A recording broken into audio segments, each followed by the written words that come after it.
to the Writers Wordshop. This is actually Nathaniel Gadsden's Writers Wordshop. We come on every Friday night right here on The Voice, 17104 Harrisburg. Brother Chris, thank you, man, for all that you do. Appreciate you. We got some good videos lined up for you tonight. And also we have, of course, some people will be joining us, the regular workshop, regulars, let's put it that way.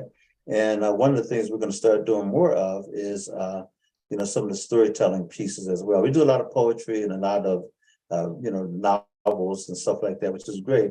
But also the art of telling the story. We're going to do more of that in the coming weeks and months that we are on this wonderful station called The Voice. And by the way, don't forget, coming up next, not this coming Sunday, which is Super Bowl Sunday. Go Eagles. Come on, man. I'm rooting for win, lose, or draw. I'm for my Eagles, okay?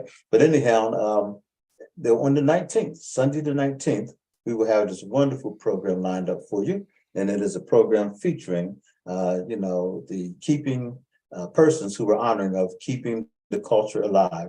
It's a celebration honoring those who preserve our history and our culture. And we have a stellar lineup. In fact, I'm going to make sure I get my little phone out here so I can remember all the names and everything. But we're going to be honoring some great people, who really have been on the case for a long time. In fact, when let me pull this up for a minute. But when I think about it, man, oh man, the folks that we have lined up for you, I'm telling you, they have done tremendous work. People like Caleb Jackson, we know him as the historian Caleb Jackson.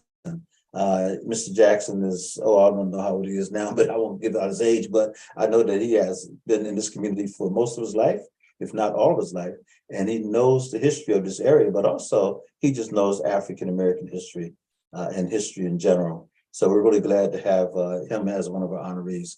We're going to honor Brian Wade. We had on Brian Wade last night. Brian is outstanding. He doesn't call himself a historian, but he is someone who is a true keeper of the culture, and that he has always lifted up issues and concerns through his TV program called Worlds Apart, which you can find on YouTube. And he has a number of them, up to more than 100 or so programs that he's done over the years. We interviewed some outstanding people on the issues of race and culture and all that, especially from the African-American perspective. And then you have people like, Linwood Sloan. Linwood Sloan is a tremendous historian. Now he's a historian. That brother gets it done. And he does a lot of, great work with the reenactors, they call them, and people who remember, various parts and times of our history. And they actually put on the costumes and they act it out. So when you talk to them, they never break character. They do it all over the area too. They do it throughout central Pennsylvania. And they've been doing it for years. And Linwood Sloan has been one of the persons who has really, made that happen. We have families also that we're honoring. So Floyd Stokes and his two daughters will be lifted up. They've been a mighty staple in our community for a long time. Just doing tremendous work, involved in so many different activities. Floyd is an outstanding author, and he always lifts up the culture and brings in outstanding, writers and poets and everybody. I mean, he brought in Nikki Giovanni and other people, just a great ambassador for reading, literature, and for the culture. And then, of course, his daughter Madison's and also Olivia. Madison is now a freshman. I think it's Chatham College out in Pittsburgh, and Olivia is still in high school here. But they're so involved in all the activities that Floyd puts on, such as the the 500 men meeting. He also did an honoring of those who were shot and killed by police and abused by police at least twice now, maybe more. And he has a number of books out, like 40 probably at this point, of children's literature and everything else. And he's going all over the country, traveling to different parts of the country, promoting literacy and reading. I'm just going to go on. I will find the names, and we're going to lift up some more people as we go. I just want to say again, it's sponsored by the Writers Wordshop and also Life Esteem Incorporated. And I'm going to start putting in there the Griot Collective. I'm going to start using that as a separate entity, but a part of the Writers Workshop, not a separate entity, part of the Writers Workshop, but the storytelling arm. So that's going to be Sunday, February the 19th at the State Museum, which is located at 300 North Street here in Harrisburg. And that's a beautiful flyer poster that's up there. And I want to thank the sister that put that together. What a wonderful display of colors and just it jumps out at you. And Nicole Wilkerson and also Tiffany Hall. Well, I would say Hall, but I think her name has changed. But anyhow, Tiffany and Nicole will be our MCs for the day. And also we're going to have vendors, and we're going to have different persons, providing entertainment. And we're hoping to have the Winneman African Dance Company.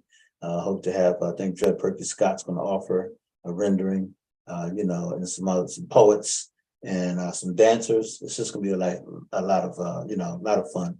And then each one of our families and individuals, we have 5 individuals, 5 families that will be honored, and each one of them will get a chance to give, say a few words. We also have a sort of a short speech by Betty Curtis, who is a local librarian and historian, and has served in the military, and she has a story to tell.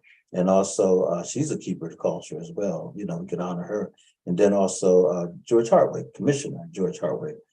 His office contacted us and said he plans on being there. We asked him to say a few words and bring some greetings as well. And, we're going to keep adding to the program. We have 3 solid hours. It's going to be a lot of fun, and it's all free. So please come out. Please come out and join in with us, okay? Okay. Hey, listen, hats off to, Mrs. Felton, the principal of Harrisburg High School. Had a wonderful conversation with her, my wife and I did. And, we had Kwanzaa at John Harris High School this past December the 10th to be exact. And it was outstanding. We enjoyed the space, enjoyed the hospitality provided by the school district, especially Harrisburg, John Harris school staff. And so we just had a great time. And I want to thank again, Deborah Letterlow, who helped us connect with Toys for Tots. And we gave out a lot of toys, and people came up, and it was just a lot of fun. And so to be able to provide toys, have a wonderful program featuring Mafelda Thomas, the stilt walker and African storyteller, and featuring ABW Productions with, fantastic fashion show that they do, and all the great work that's put in by that organization. And also, of course, Journeyman, I think it's called Journeyman Productions, Ed Collins, my man, he's always there on the spot. And then all the vendors and Nicole Wilkerson, who helped to organize all of that. And of course, my wife, Pat Gadsden, and so many others. We had a great time. We had a great year. 2022 was a great year. We hope to have a bigger and better year. We started off with a bang already. Remember, we were at the State Museum back in January, and we had an MLK program in which we honored 10 people, and all those persons were outstanding individuals in our community. And they all, came except one, and we had a great time. And man, it was just wonderful, So anyhow, that's what we do. We put on programs. Thank you, State Museum of Pennsylvania. Thank you to, The Voice 17104 Harrisburg for hosting us every week. And thank you to just all those entities and organizations that have helped to keep the, the Writers Wordshop and Life Esteem alive. And I want to thank also Terry Martinez, who's been publishing some books for us, especially our anthology. And I have a new book coming out that she just put it up on Amazon, and we're waiting to get the proofs back and all that. But I think you'll like this book. It has to do with a lot of the articles that I've written through the Black Wall Street, newspaper.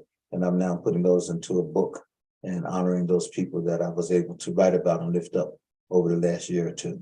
Anyhow, looking forward to that coming out. And I see where there's a lot of good things going on. In fact, besides our event, Sankofa African American Theater Company, they had to actually cancel their programs, their productions this weekend.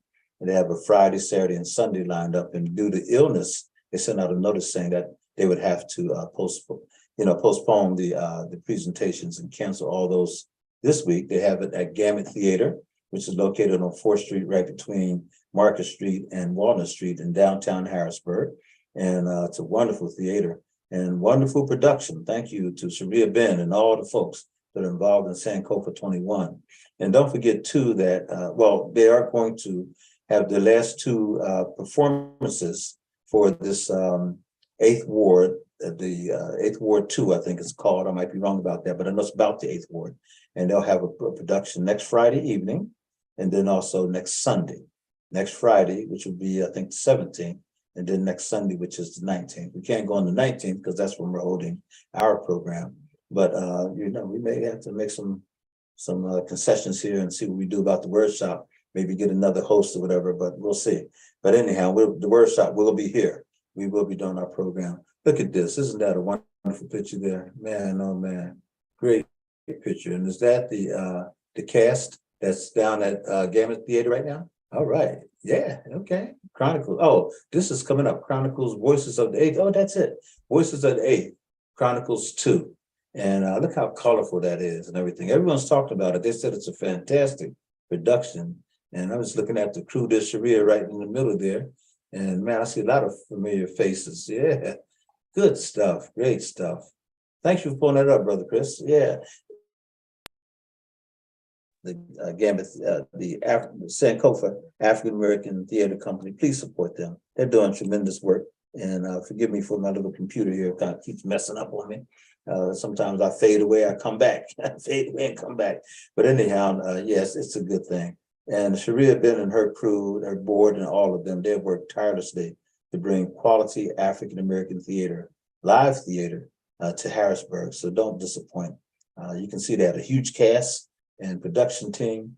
And so let's support them. Whatever they do, let's support them. Let's support all the programs, all the organizations out there that are doing something, so let's make that happen, okay? And I see Miss Betty Curtis is coming. Hey, how you doing? I see you coming in. Ro, how you doing? Good. How are you? Okay, I'm gonna have to take a call real quick. So if you don't mind telling people what you're doing, I appreciate. Oh, hello, everybody. Who is that's there? I see somebody. Hey, Miss Rowe, that's me, man. Oh, okay. I didn't recognize the picture. How are you? I'm doing well, and yourself? Busy. Fantastic. We heard. I think you just did. You guys do the production with Poet Maria? It's not until May. We had our first full night of auditions earlier this week, and we've pretty much gotten the full cast. We do need one more member of the cast, and we start rehearsals on the 16th. So we're at it. Now, what part of the cast are you guys still auditioning for? We are still looking for this whole cast is an ensemble. Yes, ma'am. And each person in it represents something different, and they don't have character names. They have names like Amber Woman, Amber Man. So we're looking for an Ivory Man. Yes, ma'am. Yeah, so he would need to be a white man. Okay. Yeah. So if you know anybody. Sure. Yeah. So that's the only spot that we still have left to cast. Oh my. I'm sure it's going to be a great presentation. And where's it going to be held at again? It's going to be at the Gamut. Oh, fantastic. Yeah. So we've just been at it. Yeah, I'm really excited. Maria is such a great poet, so I'm really excited to be able to direct this piece for her. Fantastic. Go ahead, Dr. Gadsden. No, thank you, Brother Chris, for jumping in there. I appreciate that. That was a good call. It's about our program on the 19th, and I knew the person was calling about that, so I told her I'd definitely call her back later. But hey, this sounds good. So it's moving along quite well. Yes, it is. We just still need one cast member. So we had a full night of auditions. There were some really talented people that came out, and we are still looking for one additional person. Okay, who do you need? We need a white actor, a white male actor for this particular part. I certainly can pass for that. I don't know if you want to cast me or not, but. Oh, yeah. Well, see, we always thought you were the understudy for Denzel. That's true. Yeah, we can't have you, can't have me jump in the fence. Yeah. It's great though. Now, yeah, so to try to find an actor like that, where are your tentacles going? What have you guys been doing? Well, what we were actually thinking about is there is one white female, and we needed one white male, but it's a very small part. So we're contemplating just having that white female pull her hair back and dress a little bit more masculine. I think we could probably find your white actor though. This remember there was first off, you have a couple of theater companies, right? You have Gamut, but you also have the what is it called? Come on, down below Open stage. Open Stage. You have Open Stage. Mhm. Then you have Harrisburg Theater. You know, there's a couple of different things around. I think Hershey has a theater group down in outside of Lancaster. Of course, is the great gospel. What is that called? I go all the time, and I can't think of the name Oh, right I now. know who you're talking about. Sight and Sound. Sight and Sound. Yeah, Sight and Yeah, Sound. yeah, they have a lot of people. We also go down. We're going down. In fact, in a couple of weeks here, we're going down to see something in Lancaster at the American Theater Company or something like that. Yeah, Oh. Lancaster, yeah. So this enough. I would imagine there's enough working actors in the area who would probably really want to jump on that role, even though it might be small, you know. And how old of a person is this person has to be? We need them to be over the age of 18. So yeah, even this local schools, you know, McDevitt has a very vibrant, you know, theater. You know, Yeah, they'd have to be over the age of 18 actually because of our concern with liability with clearances. yeah, sure, absolutely. Yeah. Yeah. So anyhow, yeah, I just like to see. You know, I always like it. I mean, having a woman play the man's role can work too, no question about it. But if I can help you, you know, find somebody, I definitely. Oh, that would be fabulous. Yes, Yeah, that would be yeah. fabulous. Let's see Yeah. what we can do. Put it out there on Facebook and everything else under the sun and say, let's get it going, you know. But we're looking forward to the Harris story. I'm glad to hear it's going to be a gamut, you know. Yeah, that's great. I just was just telling the audience that there you go, audition. Oh, thank you. Yeah, it's got some Chris is on it, boy. Yeah, he always is. He is Mhm. always on it. Okay. So yeah, there you go. And then it says, please read all the information. So let's see. Okay. So February the 7th, that already passed. When will the next auditions be then? I mean, if Well, you we basically, no, I had a couple of other people who tried out and I met with them on Zoom. okay. All of our official auditions are over, but if somebody would really be interested, they could reach out to me or they could reach out because Janet's name is actually on the flyer. So if they reach out to Janet Bixler, if they go to reclaimtheartistcollective.org and they go under the audition form, Okay.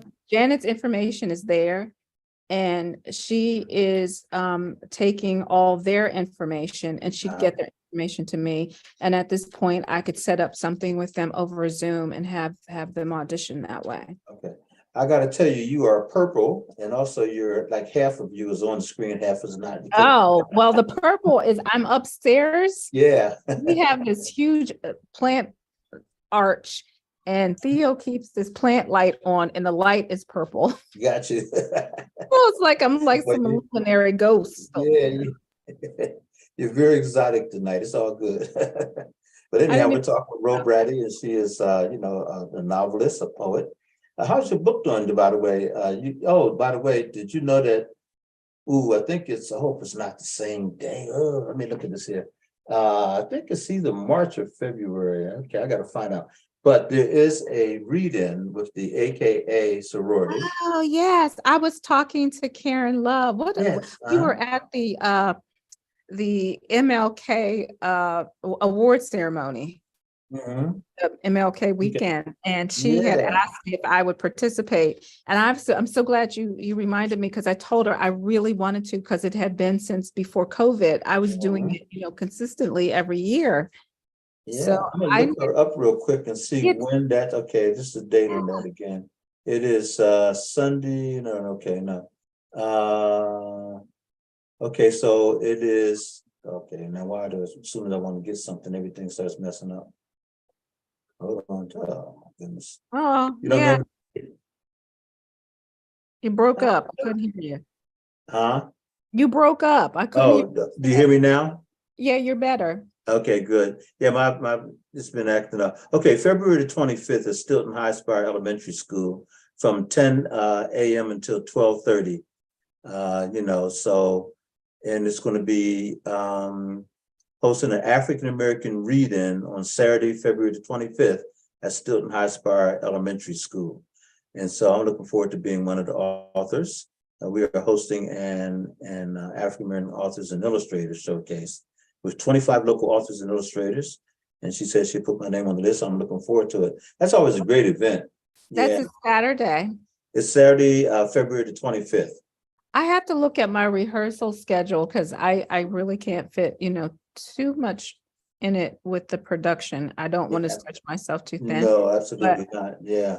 I did tell her that I missed, participating in that. So if I don't have auditions or rehearsal, then I might do it.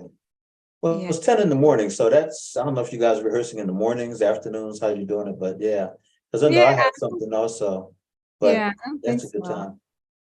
We do have some morning rehearsals though. Okay, good. Hey, listen, we have some videos. I've asked Brother Chris to pull up. I'm asking him to pull up the first one tonight. And I'm going to ask him to pull up the one with Amanda Gorman. And yay. Yeah. And he has pulled that up for us. This was her inaugural poem.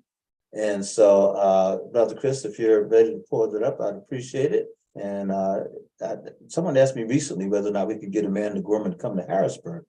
And I said, of course, you probably could. It's probably going to take, some real money and some effort, but let's make it happen, So, we're going to see. But she was the first youth poet laureate for the country. And she's a graduate of Harvard University. And she was selected to do the poem for Joe Biden, right? For Joe Biden's inaugural. And she nailed it. And then now we have a small book. In fact, I just received a copy of the book. Where did I put it? Let me see here. Oh, I think this is it right here. From Brother Joe Robinson. I appreciate that, Brother Joe. I think they had given them out through the MLK, Martin Luther King Leadership Development Institute. And this is it. The Hill We Climb by Amanda Gorman. And so I have it here, Dr. Nate, but it's a cover, a non-copyrighted version of it. Okay. So, but it's still the same poem. It's just other people reading it. Oh, okay, cool. Well, let's do that then.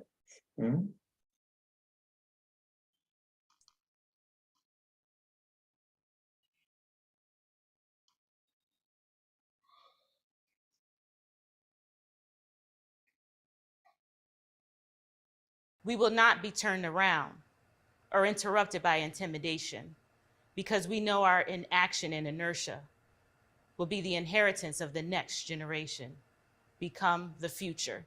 Our blunders become their burdens. But one thing is certain, if we merge mercy with might and might with right, then love becomes our legacy and change our children's birthright. So let us leave behind a country better than the one we were left. Every breath from my bronze pounding chest, we will raise this wounded world into a wondrous one.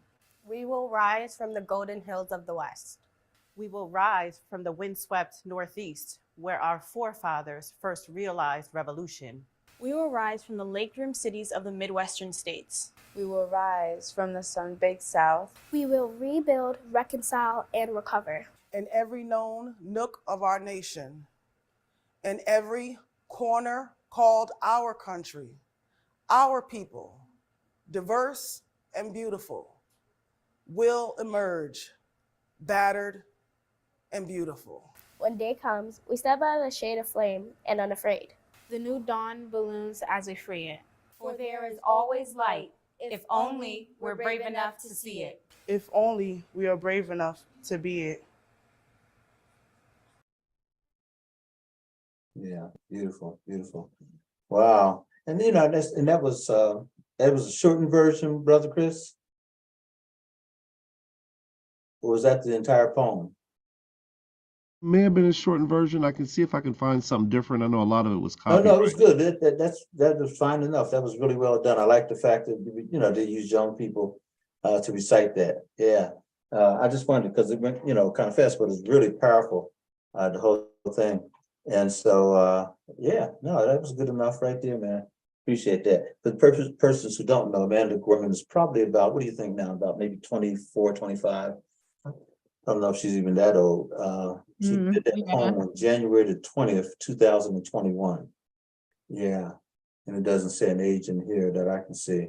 But she's a prodigy, and she's had major success as a poet. So I understand she's in our area in terms of she's down in, I think, Virginia. So I think she may be at Virginia University or something like that. So, you know, it's doable. It's not like she's in California and we're going to try to ask her to come to Pennsylvania, right?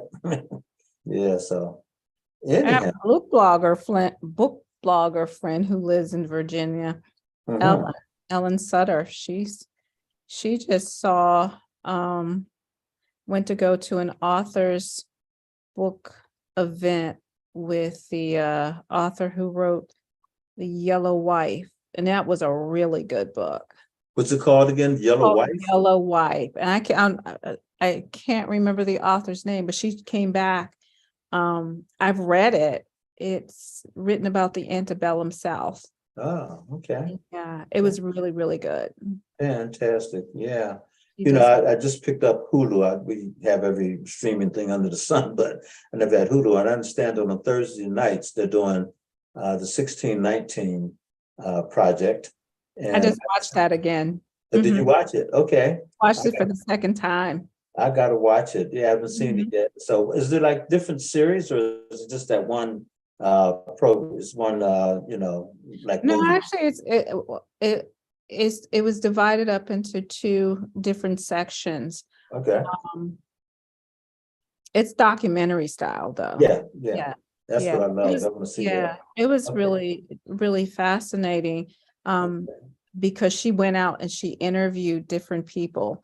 That's what I saw. Yeah.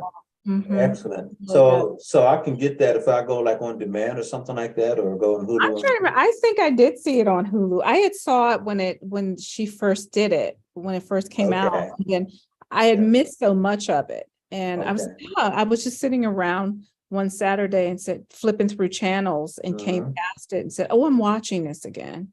Yeah, I'm gonna check that out. Yeah, it's for persons who don't know, the 1619 Project. It's powerful. It's a book that she put out. She being the author is, of course, Nicole Hannah Jones.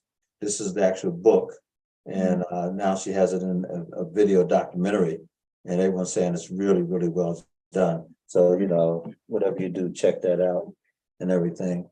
The latest issue of Black Wall Street is out for February. It was actually a combined issue January, February. It was kind of small. I guess they didn't have a lot of submissions, but all the articles and things were in there were very impactful. You had an article in there. What was your article about? Oh gosh. Oh, I think I did one about the history of soul food cooking. That's what I think it was. I was trying to remember because I'm working on one now, and actually, the poem that I wrote dedicated to Hetty Simmons Love, allowed me to publish it because I'm going to write a small piece about her. It's going to actually be about Women's History Month and the women who are currently making history here in Harrisburg. But they're sort of our unsung heroes that they're making history, but nobody really knows the history that they're making. Yeah. It is. Yeah, and I'm looking forward to have a couple of items that I'm gonna present as well, and start working on those, get those things done. But if you haven't seen the Black Wall Street people, please pick up the Black Wall Street newspaper. It's a small publication, but mighty is our publication, and that's the thing. Hats off to Bishop Dallas and Jenny Dallas, husband and wife team, and their daughter, who is making it all happen. And they have it distributed throughout the city. I find it at the Front Street Diner, also at Rose Family Cleaners. I see it there. I'm sure it's a lot of places. I think it's uptown at the Chinese restaurant. I believe I see it up there as well. Great Wall. You can get it at the Peachtree, I know. Oh, it's at the Peachtree too? Okay. And you can get it at the Yellow Bird Cafe down on 3rd Street. I didn't know about the Yellow Bird now. I got to get down there. It's cool. So what are you working on? Poet? Author? I am still doing my Kindle Vella story, A Good Church-Going Woman. That's that episodic story that I've been writing now, where I try to put out 2 episodes every week. But with doing the theater, it's boiled down to 1 episode a week. So tomorrow I'll be writing my 1 episode. So I'm on episode 17. And Nice. it's funny because I'm really enjoying it. Typically I love historical romance, and this is more, it's historical because I love that time period. But this one is a fatal attraction story.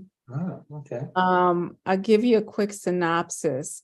The main character, Jayla Jo Dubois, saw something, I can't even tell you because I want people to read it. She saw something horrific as a young girl that sort of set her off to some events in her life where she ended up in an insane asylum in 1956. Oh, wow. I did the research. There was actually an insane asylum in Orange Beach, North Carolina, and it was the only one that took colored people at the time. Wow. And she ended up spending 4 years in this insane asylum, and she escapes, and the adventure starts from there. That's all I'm going to tell you. That's But good stuff. it's Yes, not good tease. romance. That's a great tease. All right, good stuff. You know, I don't know if you heard last week's program we had on Gary Germany, and he's a musician, but he's also a singer, and he actually did a lot of work for me on my CDs, 2 poetry CDs that he assisted me on. And he had moved down to Arizona. He's from Pittsburgh, I think, originally. Moved back to Pittsburgh, moved down to Arizona, then moved to New Jersey with his family. And then he's now back in Pittsburgh, he said. But anyhow, he wrote a book, and the book was about domestic violence. And it's a true story about how he, became the abuser in his relationship. And he's a pastor and everything. And so really knows the Bible too. He knows that word, but he found himself, becoming abusive. And so he wrote about it, which is really daring and kind of, kind of a fresh air, because there's someone telling the truth about themselves and purging, And I said to him, I said, man, this is going to help a lot of people, a lot of men and men's groups and churches need to, pick this up and talk about that little dirty secret of abuse, and how anybody can fall into, the trap of it.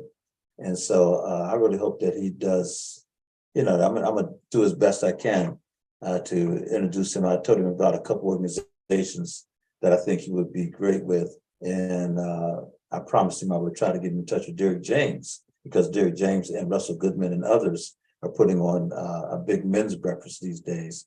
And they're bringing out a good 200 or more men. And they have speakers. And I think Gary would be a tremendous speaker to talk about, his descent into that kind of, mindset. And then, coming out of that and figuring out how to confront himself. And he did it through writing. That's why I think writing is such a powerful, platform for us. Now we can tell our story or tell the story, tell a truth that no one else can tell but us, whether it be a creative or just an actual retelling of something that we're part of, That was a powerful interview he gave last week. In fact, I told him to come on from 7:30 to 8:30, and he actually became the program from 7:30 to 9. And of course, we got some other poets on, and Nan Swanson, myself, Dr. Snowden. I don't think Wendy was on last week. But anyhow, it just turned into a real, and then we had someone call in or make some comments and everything, real powerful stuff. So anyhow, that's why I like your writings. You talk about things, whether it be, some fiction or nonfiction, you create characters that make us really think. And then what you just described to us, it's like, okay, yeah, just check that out. Because a lot of this stuff comes like it all comes from real life somehow, it's like kaboom. So good stuff. Keep it going. Thank you. So real quick question for you also. Have you talked to Queenie Clem? I have talked to Queenie.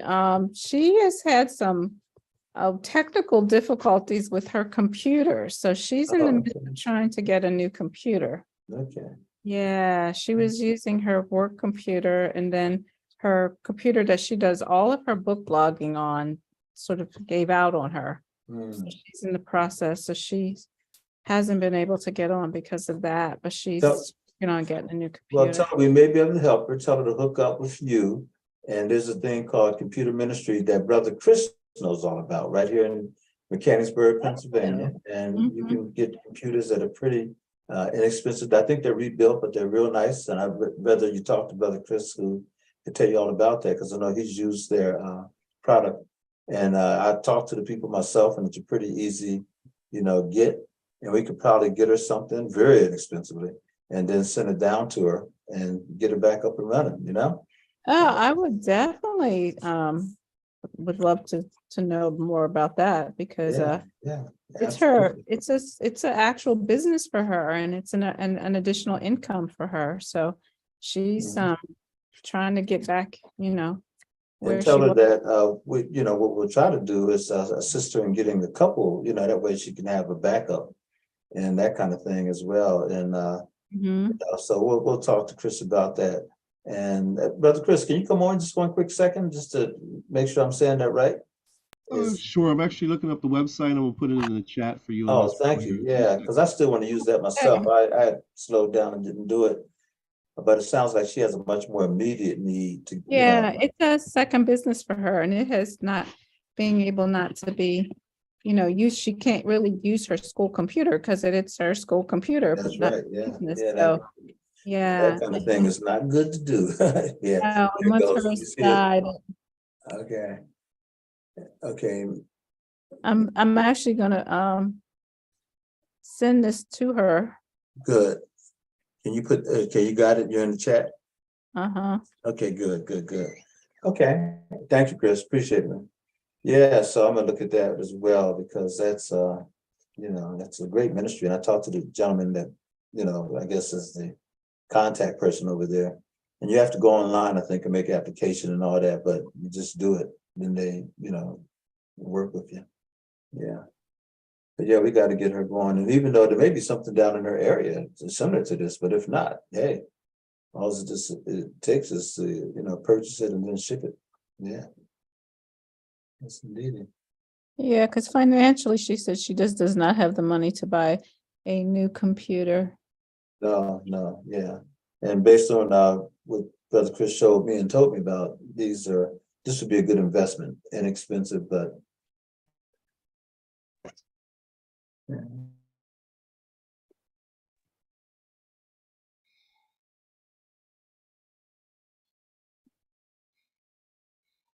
I don't know what happens to this computer of mine. We may have to look at this here. We keep getting it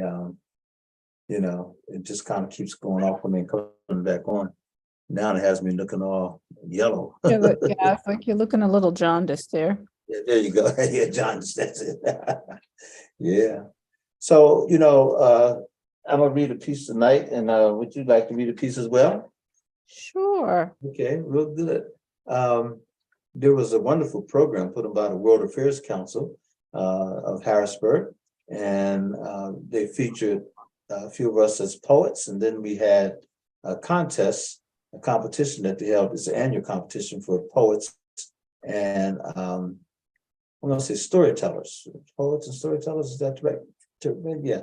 But anyhow, we had some outstanding young people who submitted their works, and then we had Rick Kearns, Maria Chow, Shanita Baltimore, and myself provide a poetry, our own individual poetry. And I wrote this piece specifically for that evening, and I'm going to continue writing. I don't write enough, and I'm trying to do a little bit more poetry.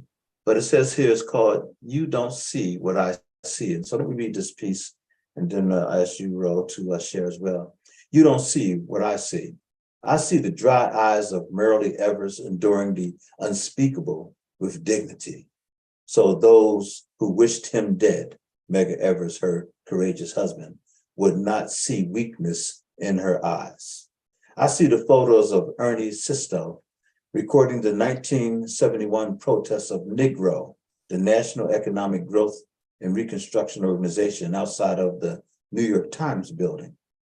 There in the midst of this rainbow coalition of united, unwavering voices of protest stood Thomas W. Matthews, a neurosurgeon atop a car, proclaiming to all who could hear him, the New York Times was more interested in reporting on Black violence than on Black productivity. I see A. Kendall Smith in 1967, gleefully burning the symbol of enduring racism, the Confederate flag, in New York, in City Hall Park in Manhattan. Reverend Smith was protesting the Southern treatment of Black residents in New York City. He was later arrested, even though no law was broken. This is the history you don't see, the untold history of people who look like me. I see the heart of Tyrone Dukes, the Times photographer who had an eye for Black excellence.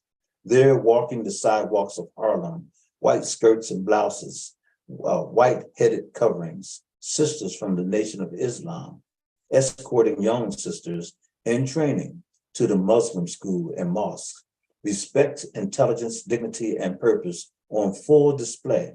Duke saw what you can't see because you want to squint at history when it comes to people that look like me. I see Bessie Wright of Benedict College and Mary Leach of New York City, workers in a pilot program called Domestic Peace Corps. In 1963, they were among 27 volunteers dispatched to Harlem that summer to work in a number of different roles, such as hospitals, schools, churches, and senior centers. This program led to the creation of a national service program called Volunteers in Service to America, or VISTA.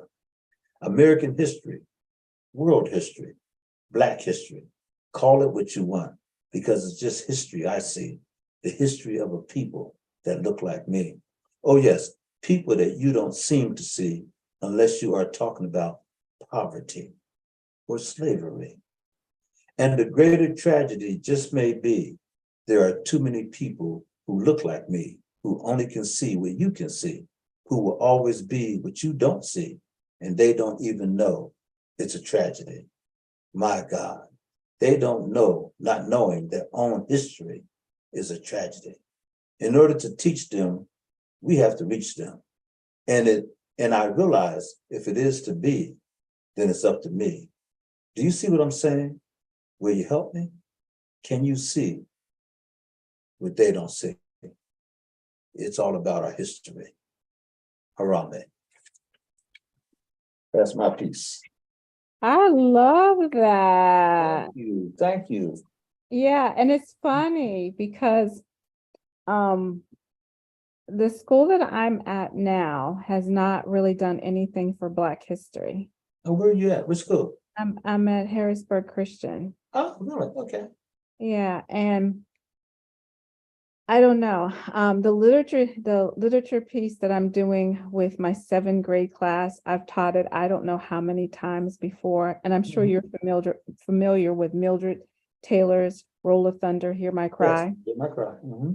I'm having the kids do a research project prior to starting the piece of literature. And it's on several different events that occurred during the civil rights movement, like Bulwark Counter, the civil rights movement, Rosa Parks. I mean, just a variety of different, they were able to choose the topic. And I was, knowing that the kids don't know these things and how much they don't know. So that's what that poem reminded me of. It's like, and I think they, working with a group of students who are not from a diverse population, they give you a look like, why are we learning this? This has nothing to do with us. So I really, really enjoyed that piece. Thank you so much. And I got to sneeze. Okay. I would love to be able to share that because for April, I'm going to do Poetry Month in my classroom with my 7th and 8th grade kids. I would really love to share that and talk about, like, I know a local poet who wrote this. So I'll have to.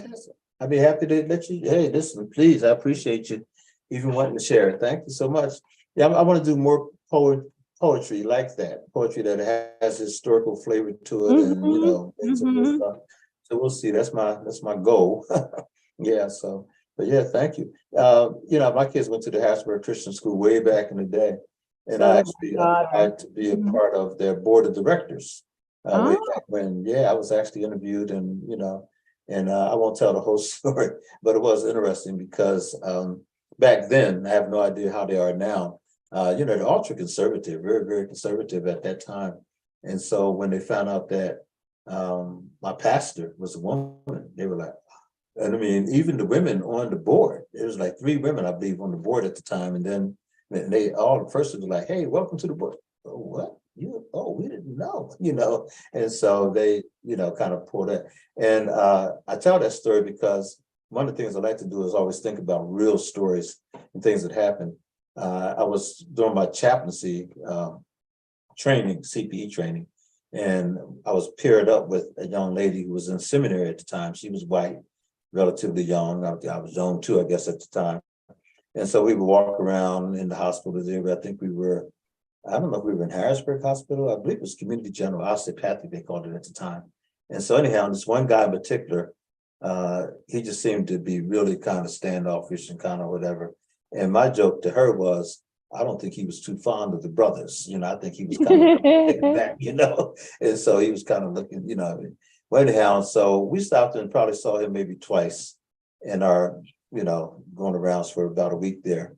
And the third time I went in to just kind of, just walking down the hall, we had our little beat. And I'm, hey, how you doing today? That kind of thing. And he said, well, where's your partner? I said, oh, she actually, she's still in seminary and she had something to do there at the college, blah, blah, blah. He said, okay. He said, well, I want to share this with you. He said, and I don't mean any disrespect. He said, but I don't believe in women pastors. He said, and so quite frankly, I'm okay with you coming, but I would really appreciate if she not come back. He said, I don't know whatever. He said, but I don't believe the women should be in ministry, and that's that's where I come from, our denomination, whatever. He says, so I'd be more than happy for you to come in. I want to be able to, talk and pray. He said, but she's a distraction. I just can't have her come in. And I said, oh, okay. So when I saw her, I couldn't wait to tell her. I said, it wasn't the brothers. It was you. I said, can you believe it? And she was like, what? And so, of course, we took that back to our group and talked about it and everything. And the crazy part about it, though, is I'm, shocked and this and that. But I came out of the Church of God in Christ. I was ordained, in fact, in the Church of God in Christ. And in our doctrine, it says women are not to be ordained. And, and so there was a lady who came in when I was ordained in '89.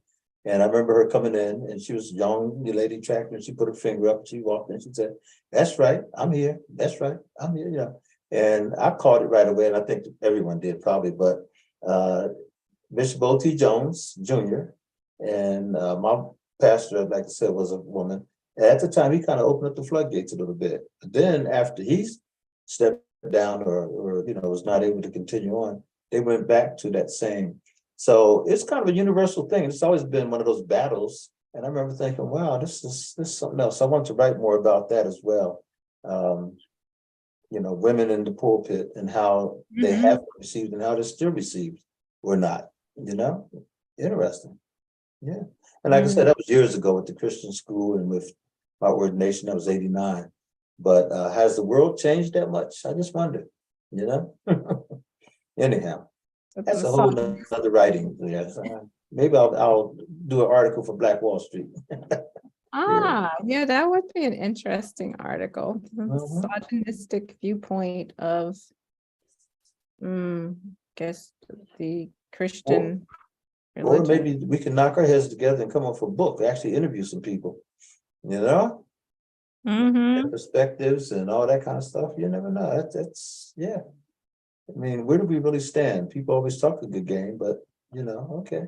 And there are a lot more women in the pulpit than there ever was. That's what I think. We have a female minister at our church. She's amazing. Oh yeah, and Carla Christopher, the poet. She's now pastoring the church. Yeah.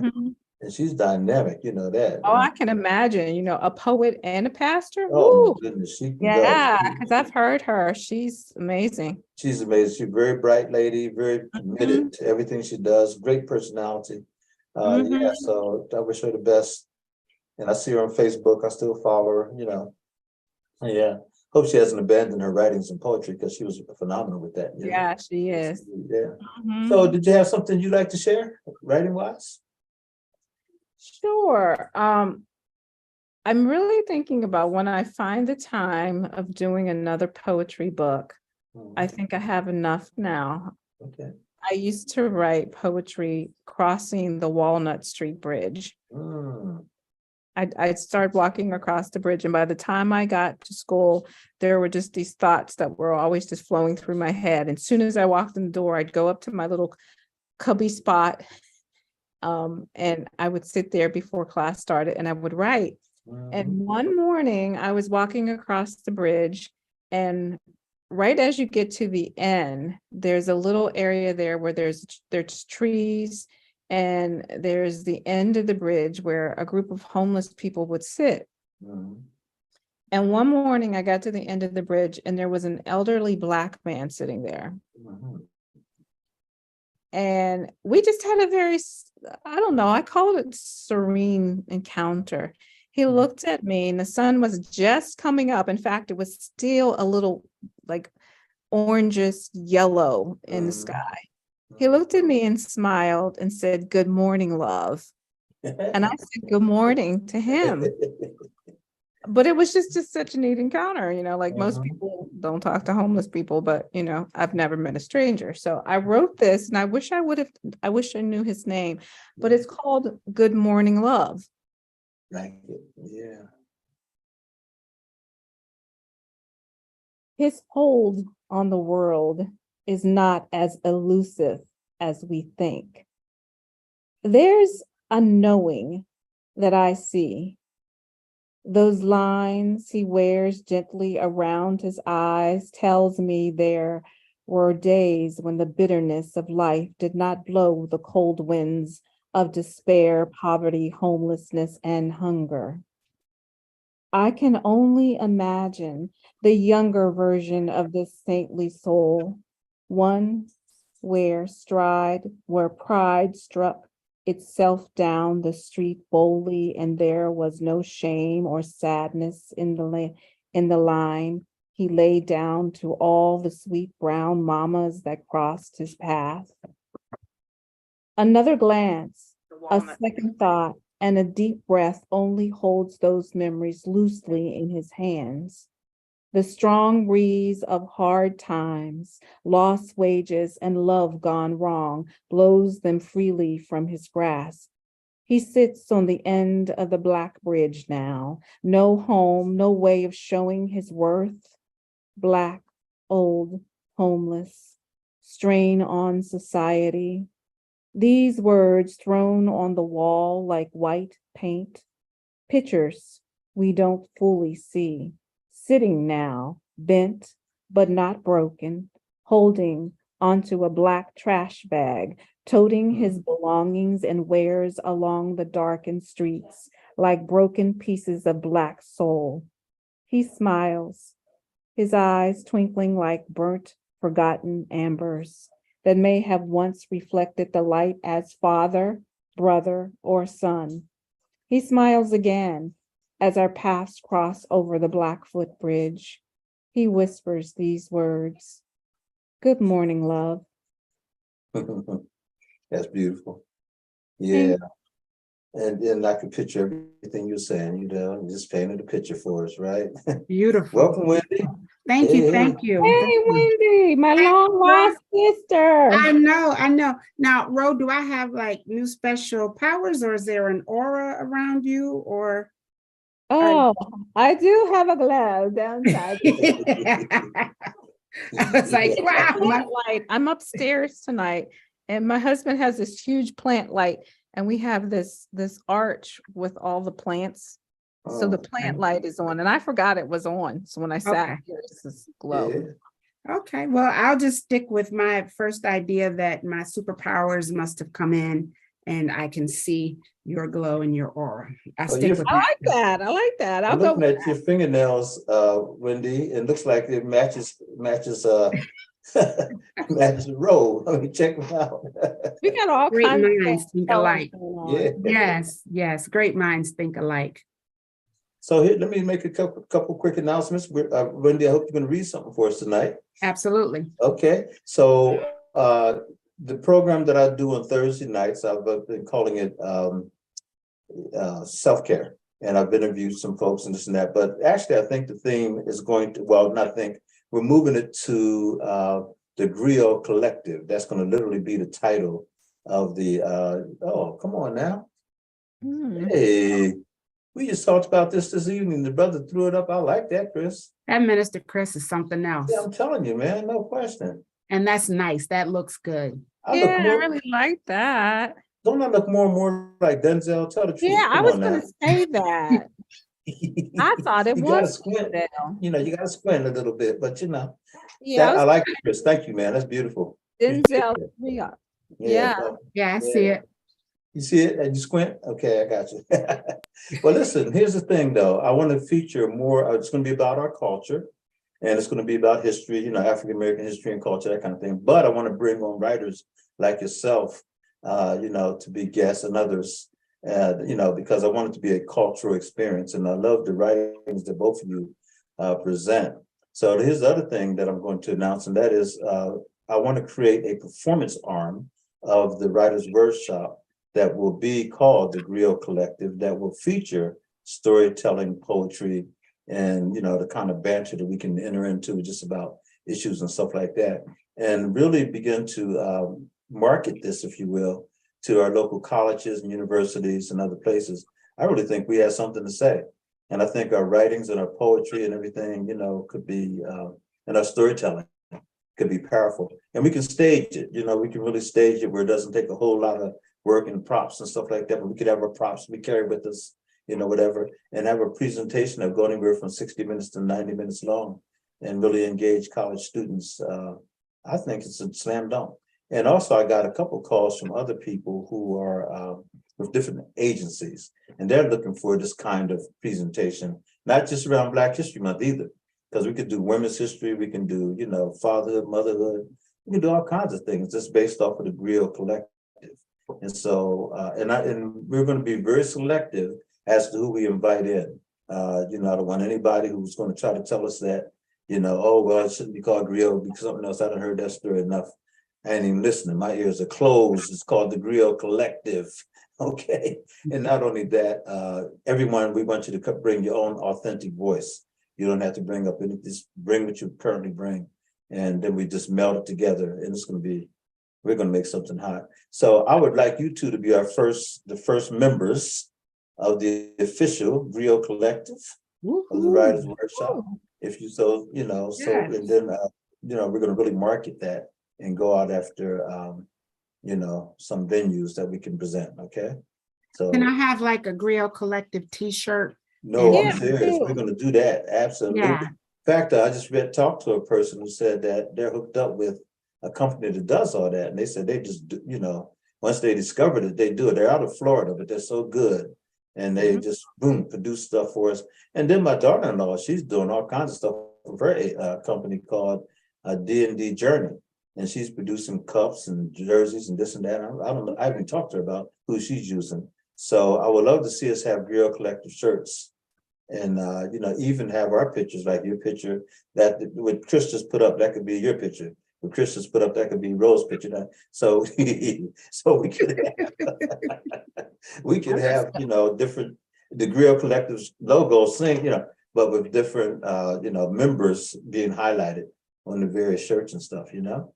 Yeah. I'm just part of a lot of collectives. So we got Reclaim Artist Collective, now Griot Collective. I like it. Well, the Griot Collective, we're taking off, y'all. And I want it to be something that, I don't know, maybe 5 to 7 at the most, but serious writers and people want to present. You know, I'm not the kind that gets up and, you know, act mine out, but I can certainly read it with power. And I think we can do some real good stuff, you know? So anyhow, that's that. And we're going to make that happen right away. So I'll be telling you more about that. I was talking to the Pennsylvania Council on Arts about maybe making a separate organization, all that. And then it's like, no, because it takes away, the Writers Workshop has such history. We should stay within that framework, but just have an arm to it. So we're going to do that. Coming up in March, there's a big thing here in Harrisburg. It's the Black Conference on Higher Education. And quite frankly, I'm thinking that that might be a wonderful venue. It's a weekend, Friday, Saturday, and Sunday. And, you know, it's they bring in people from all over the various colleges. That might be a good place to showcase, have a little workshop and talk about, you know, the collective and read some of our works and, you know, encourage people to write and all that stuff. So we'll talk about that as well. Anyhow, I'm gonna ask Brother Chris to show us another video. He has about 4 of them lined up. We've seen one so far. And then if Wendy, you will read a piece for us, come back in. Okay. Rose, your piece is phenomenal. I like that piece. Thank you so much. And here we go.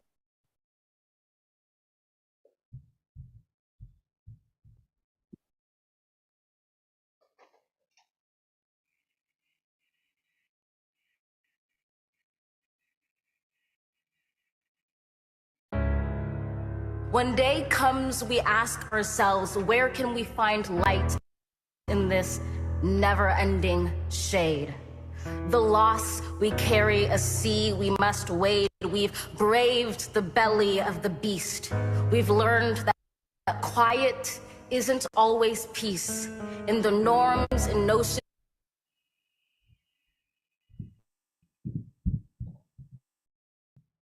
If that piece doesn't work, we can always go for another piece, Brother Chris. You had a couple other ones you what pull up. Just is. Yeah, just pull up another one, man. It's all good because he had a piece where some students read her poem and they did a good job with it. It was nice, yeah. But we'll see another one. I tell you what, can we go on and just do Wendy first, and then right after Wendy, we'll have the video piece. Okay, so Wendy, is that okay with you? All right, now you're muted right now, so we ask Wendy to I was going to do the whole poem that way. It's a new style. That's right. This is an oldie, I guess, an oldie. It's called Deadbeatedness. Deadbeatedness. There is a plague that has infiltrated our communities, and I'm convinced that its statistics are more horrific than AIDS, more debilitating than any addiction. And this malady is traumatizing and tormenting our people, my family, my child. This sickness is painful. It's the kind of pain that morphine can't numb. And in spite of a societal anesthetic and deadening, this pandemic seems to have no cure. We have a better chance of curing cancer than healing the deadbeatedness of a man. Reprobate hearts don't beat. They are emotionless to the heart that beats through them. And though deaf ears can still hear muted sounds, the deafness of a man who ignores the cries of his child, a man that is absent from his biological rights, can't know, won't know, ignores the sounds of this being he created. Let's be clear. Not every man suffers from this pathology. Not every father is a carrier of this contagion. Yet we are all affected, if not infected, by those that choose to annihilate our communities with their disregard for the well-being or the psychological and emotional health of our children. And it seems like every time a single mother writes about a deadbeat father, she shows up in the image of a woman scorned, a mad Black woman whose man has moved on. But this isn't about him as my man, because that ship, like the Titanic, has sailed. Yes, I'm angry. I'm angry because my child wants a father, and not just any father. He wants him. And even as a child, he recognizes the synchronized cadences of their hearts. As a child, he sees the value in connecting with the source that gave him life, even if the source itself doesn't find value in sowing himself into his own posterity. And so the boy is ready, willing, and asking to teach the elder to be a man, to be a father, to be his father, and yes, to let the boy be a father to the man. The progeny is offering the predecessor a chance to live his life as a rebirth, to unring a bell that was rung wrong, reverse any generational curses, and establish a legacy that will live throughout the ages. And I I, as the mother, am forced to stand by this allegorical bedside and watch my child fight for his life, wait for packages in the mail as if his life depended on it, believe every promise, hide every disappointment, and believe the next promise again in hopes that this promise, this tidbit of hope will not fail him. And yet it fails him. It fails him. And just like the elder man must have been taught by a broken and heartless man boy, my boy man tucks away the rejection and God, I pray my son doesn't do what his father is doing and pass this genetic disability on to his own children. You see, I want my son to look in the mirror and see sanctification in his reflection and not the abandonment and rejection he sees when he searches for a three-dimensional reflection in the person of a man that reflects his own insecurities, shortcomings, and inadequacies, because that's all he can see in his own obscured and depreciated self-reflection. And so I teach my son faith. But I can't teach him how to pray like a man. I can't teach him how to cover and carry his family spiritual because God didn't create me to be the head. So how do I, as the helpmeet, teach the child who will one day be the head, how to be the head if there is no head in his family or his home? And I teach him how to ride a bike, and I do it just like my daddy did it. When he falls off, I say, get back up, brush yourself off, and get back on that bike. But it's not the same. It's not the same because I'm still mommy wanting to be soft and gentle and say, I'll put a Band-Aid on it. I want to protect him. I want to hold him and shelter him from the next fall. But instead, I have to put my baby back on that bike, knowing all along that the bike riding lesson isn't really about a bike at all. It's about life. And so I can't be daddy teaching his son the lessons of life. Instead, I'm mommy. I'm mommy trying to be hard and soft at the same time. And why wouldn't our men be confused about their roles in society? Because now mommies are daddies and daddies want to be mommies. And that's a different poem because I just want my son to be a confident man and not a makeshift or shade tree man his mother pieced together because his natural example of a man chose to sit this one out. And so I teach him how to tie a tie and how to talk to girls. And he tells me about his first crush, and it robs him of his rites of passage as a young boy, as I'm sure his father was robbed. Surely he never experienced the pride of his father watching him dress for milestone events, or maybe a man never explained to him how to treat girls so that when he was a man, he would know how to treat a woman. And if he watched the maltreatment of his mother and erroneously thinks he turned out okay, I rebuke the notion that my child will be a part of that inheritance. This disease is a parasite to society. It's a callous and vile virus, and it robs its victims of their choice or method of survival and places an early and grim prognosis on their lives. It delivers a do not resuscitate to their childhood, and it attacks their immune system. It makes them vulnerable to the other, less debilitating ailments that life carries. There is indeed a vicious and brutal plague that is running rampant in our communities. The only antidote is a clear and present inoculation of manhood into those that would be fathers, an injection of fatherhood into the hearts and souls of those that have walked away from their seed, and an immunization against such atrocities for the legacy of those that suffer the sicknesses of their fathers today. Yeah. I was just trying to think when I wrote that piece. It's been a while, I'm sure. It's been a while, yeah. Yeah. I know, Wendy, I've heard you read that one before, but every time it's kind of like, I don't know, reading a scripture in the Bible or watching a movie or rereading a book or eating something with a different seasoning on it that you didn't use before. It's like there's always some little piece that you hear that you didn't hear before. It's like, I don't know, it's just good. Yeah. Thank you. Thank you. That means Well, I always feel ownership when I hear those things. I'm like, I must have owned that somewhere. I must have written that. There's no way. Yes, you did. You hear did. different things in it every time you read it. There's something different that I didn't hear the first time. Oh, good. Oh, good. Well, it always sounds, both of you read from sincerity. And I don't know if that's the right word or phrase, but yeah, I always feel like something's being said that's important. I need to hear it. When both of you read it, and it's like, this is important, and it's just a great way to, first off, great writing. And Wendy, you're such a storyteller, with your poetry. Rose, a natural storyteller because she writes books and novels, this and that. Right. But you do poetry and you're telling a story. And I'm like, wow, okay. And so just good stuff. Yeah. And I'm telling you, it's just, that's why I want to do the collective. And I really want to make it, an action oriented piece of what we do to really get out there. People need to hear us. And I always go back to that collective. It was called what was it called? But anyhow, a young lady named Sloan, who used to be my neighbor on Her Street, was the one that introduced me to it. And they were so good. And all of them were working on advanced degrees and all that. But they ended up in the New York Times. And the reason why is because they were going out to these colleges and universities. And someone just happened to be in the audience that I guess worked for the New York Times and was just talking about how phenomenal they were. They just really blew up after that. And so she said to me one day, she said, "Did you know that I'm their publicist?" I said, "No." And she said, "Yeah." She said, "Well, this is what I do." I had no idea that she, they're right across the street from me, just always waved and spoke. And her sister and I worked together at the Department of Ed, but I didn't know her.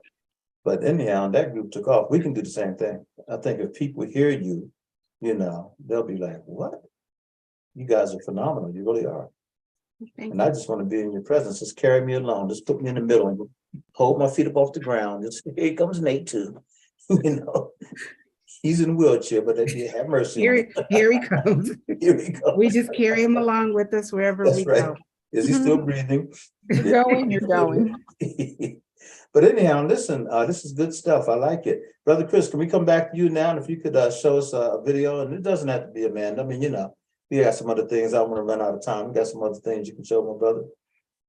In fact, the one with, the story. Oh, no, go ahead. Whatever you have up, it's good.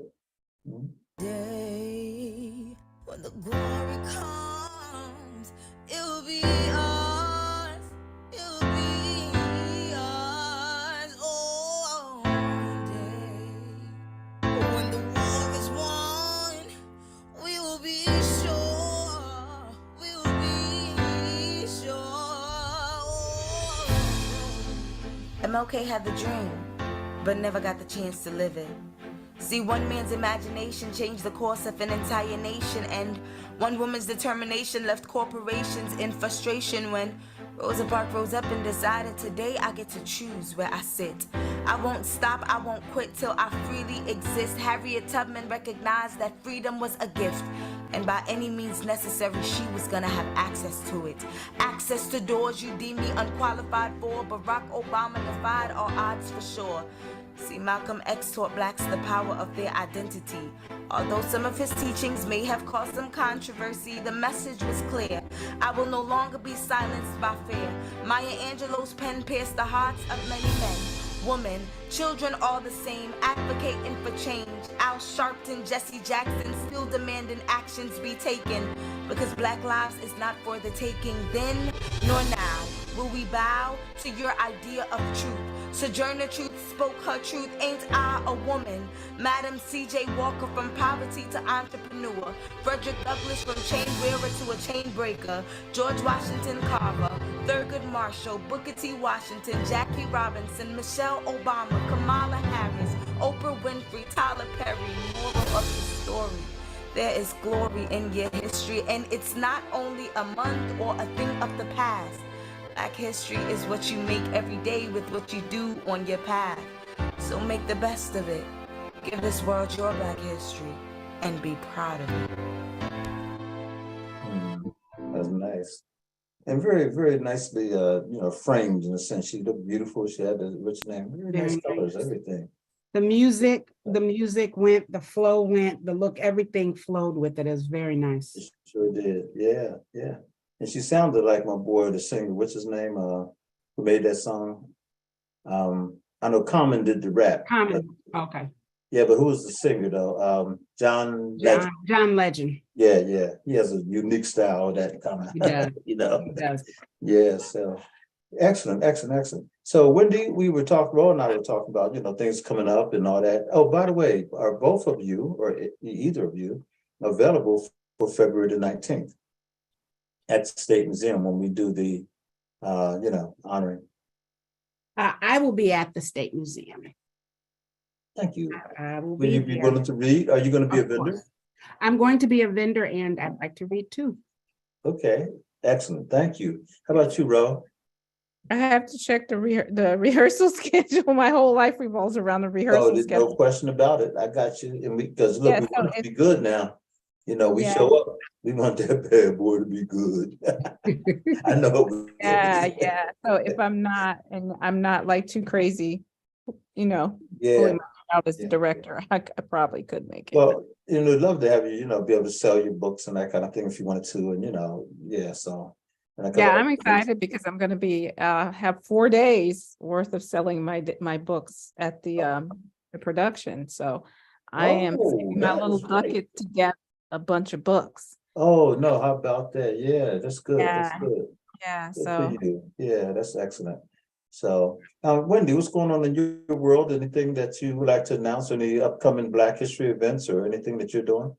Well, Taft and I are trying to figure out a schedule. His schedule changed at school, which I'm really glad because he's doing really well. But it's kind of interfering with our Mondays. So we're trying to figure out let's talk about it on Mondays from 6 to 7, whether we shift to another night or do we keep that schedule. And I just kind of do it on my own until he's done with this term. I think we're kind of leaning towards that Monday night slot, keeping that slot because we've kind of scheduled everything else around that. So I'm sorry? A request from the both of you. Okay. If you could fit us into your busy schedule to possibly talk about the Crown Act and the production. Consider it done.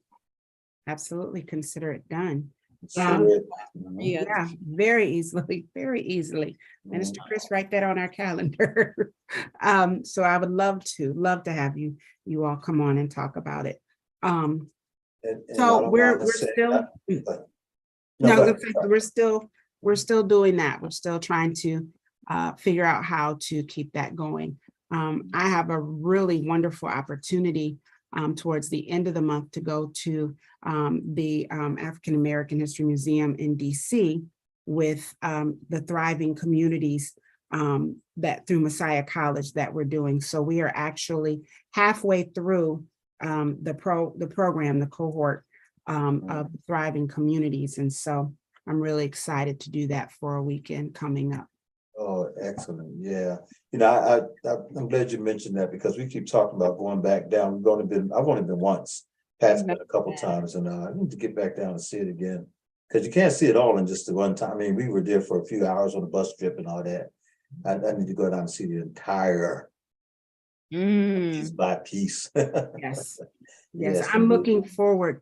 I'm looking forward to it. We're going for the weekend, a bus trip. And what's really interesting to me about the whole trip and the whole service is the group that is going is very multicultural, socioeconomical, just crosses all lines, gender, age, just all lines. And I'm always curious to see how other people see our history and how do they react to it. I'm always curious to know, what did you get out of it? Now, when we went on the civil rights tour, it was a little different because like a couple of times there were a group of us on the elevator and it was really heavy. And when we were on the elevator, we were like, whoa, I hope nobody say anything when we get on this bus. Just give me a minute, before anybody says anything. But because it was really difficult and there were people who could not even go through some of the museums. Like they got to one part, had to stop and turn around and go back out because it was just too much to take. Interestingly, that was probably people with a little more melanated skin than the others, that it was too much to take because we've already, we've seen it, and it's really hard. Yeah. I remember when Blacks in Wax Museum first got their lynching display. And we had been to the Blacks in Wax before and saw the great figures, but then all of a sudden they said, well, they had this new, and it was about the lynchings. And then also the ship, when you walk through the ship, and you hear the moans and the cry. boy, that was emotional. That was pretty powerful. And the people we took in, Black folks, and they were like, wait a minute, because even though you knew it happened, but to see those pictures and then to go through that ship and hear those moans and everything, man, that didn't do something to you, Mm-hmm. Oh, what is his first name? His last name is Black. Dr. I can't think of his first name. Who are you speaking of? I mean, what did they do? He wrote a book about the Middle Passage. I read it with Ellen Sutter's our reading group, and it's the same way. I mean, compared to going to a museum where you see the visuals, but reading, it was such a powerful book because when I read, I get the visuals. It's just the kind of reader I am. Yeah. Dr. G. Richard Black. Did you see that Black. Dr. Dan has, Dr. Daniel Black. Yes. Okay. Daniel Black. Yes. Okay. That is a very powerful book too. Okay. Let me just say this real quick. I'm sorry. Fade to Black. Okay. Dr. Dan Snowden is on. Dr. Dan, are you there? Yes, sure am. Here I am. Okay, we don't see you at all, Dr. Dan. I don't see any indication that. Now, that's me. Does anyone else see Dr. Dan? I don't see Dan, but I see his name. Heard all right, but I am here. You see his name? Okay, good. I don't know why my computer's. I don't know what's going on, but thank you, Brother Chris, for allowing us to, make me aware of that. Yeah, Dr. Dan, we all got a chance to read a piece, and so I'm going to come to you in a minute here to see if you'll read a piece as well. And all right, and hope that you will, do that. I know we have another video too. So after Dr. Dan reads his piece, if Chris, if you don't mind, we're going to be into our last half an hour here. I feel bad a little bit too. I just sent a message out to Brother Richard James. He had wanted to come on and join in with us. And so I did send him the Zoom information about, this here, but I'll make sure he gets it for next Friday. He knows we're here. So, and I think you all know that's Maria Child's father. And he's a poet and has some books out and everything. So, he's one of the people along with Maria and also Mrs. James that we will be honoring on February the 19th, which is a Sunday. Again, it's a free program, folks. Please come out and join us. Dr. Dan, what did you have a piece you'd like to read to us? Oh, sure. Okay. Here's one of my favorites, Geology and Life. The science of geology supports all life upon planet Earth. Without its consummate presence, humans, flora, and fauna have no birth. If there were no geology, then no materials or energy sources would be. Thus it pays for all of us to give this science a much more closer see. More importantly, without geology, water resources would be no more, and society as we know it would soon follow out the same door. Again, if no geology were here to help with understanding natural disasters, all persons who live on planet Earth would meet their collective demise all the faster. These are but a few examples of geology's role in life. Perhaps taking this science more seriously could lead to worlds of less strife. All right, good stuff. Thank you, my brother. And certainly. We definitely need that message, no question. Yeah. So I mentioned that there's going to be an African-American read-in on February the 25th. And it's the Alpha Kappa Alpha sorority, I believe. I know Ro has been an active participant in that over the years. I participated in some as well. Ro, do you remember where it's being held? Do you remember what I said about it's being held? Before it used to be at the Stilton Elementary School. Oh, that's where it is, Stilton Elementary School. Thank you so much. And it's from 10 a.m. until 12:30, which is kind of interesting, not 12, but 12:30. And it's always a great event. And they're going to have some 25 authors and illustrators, participating in that. So please, come down and support the African-American read-in. They always bring out a lot of young people. And it's just a great time. I appreciate the Alpha Kappa Alpha sorority doing what they do, and they've been doing it for a long time. And so I know that's coming up. Also, let me find this other piece here that Karen Love sent me. She said, our UBE, I'm not exactly, I know Episcopal UB, anyhow, it says chapter is also celebrating the Feast of Absalom Jones on Sunday at my church from 2 to 5 p.m.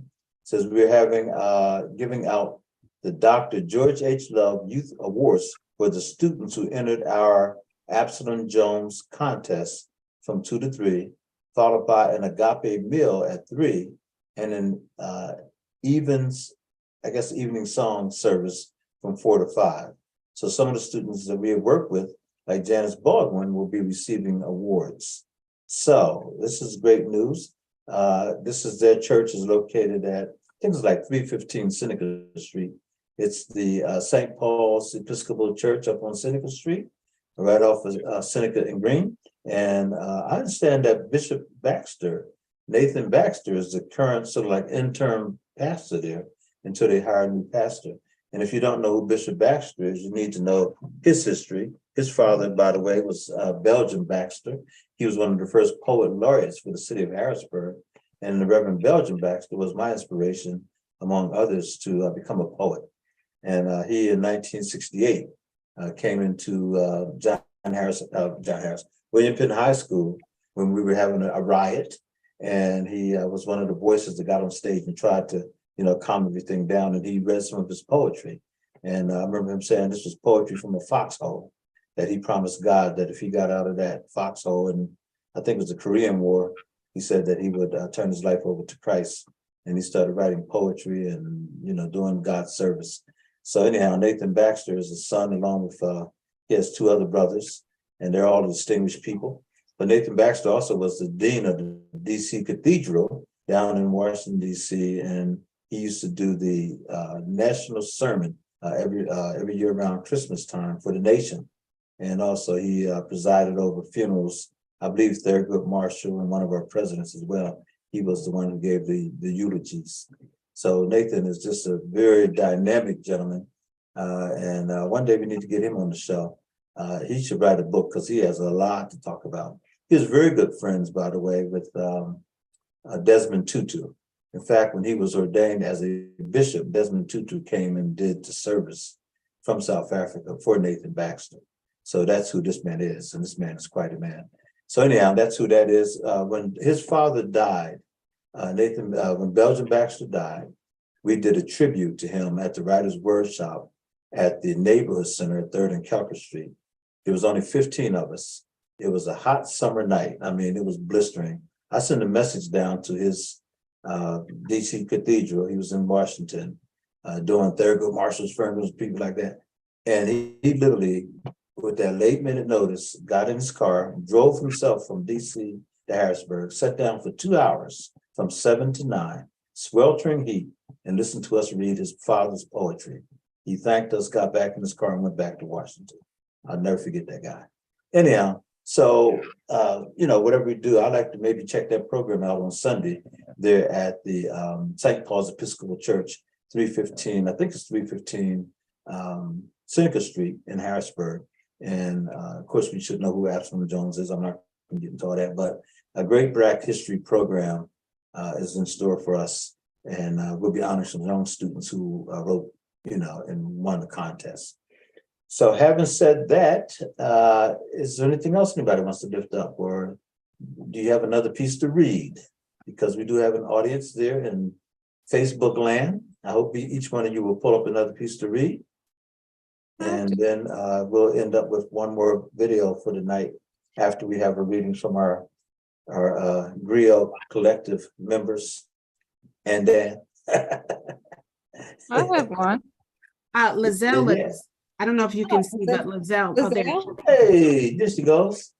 Lizelle, how you doing? I was getting so much of trouble to get in. I'm glad you got in. Excellent, excellent, excellent. Stay tuned because we're getting ready to do a round robin of reading. So prepare yourself a piece. And I come on so late. We're going to go with Ro Brady. We're going to go with Wendy. We're going to go with Dan, and then we'll have Lizelle. Okay, sure. Okay. Ro, go on and do your thing. Oh, okay. This one's called She Got No Rhyme. Mm-hmm. She's got no rhyme for the Black man who tells her, I got you, babe.